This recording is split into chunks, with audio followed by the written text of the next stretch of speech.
galos at sugat sa katawan ang inabot ng 48 anyos na rider na kinilalang si Rolando Camacho.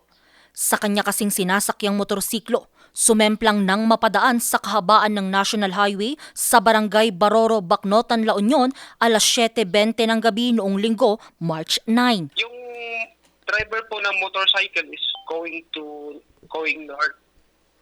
Inoccupy niya po yung outer lane, and upon reaching doon sa Barangay Baroro, papasok sana siya doon sa inner lane, and then out of control, kaya nagresulted into self-accident po.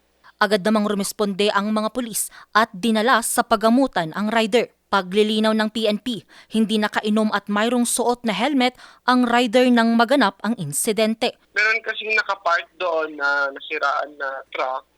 Pag sa video mo kasi titignan, parang ganun siya. Pero sa tabi siya, natumba siya sa tabi ng truck. Dagdag pa ng PNP, hindi accident-prone area ang nasabing bahagi ng kalsada. Hindi bababa sa 10 insidente sa kalsada ang naitala ng Bacnotan PNP sa unang quarter pa lang ng 2025. Angel Arquero, RNG News.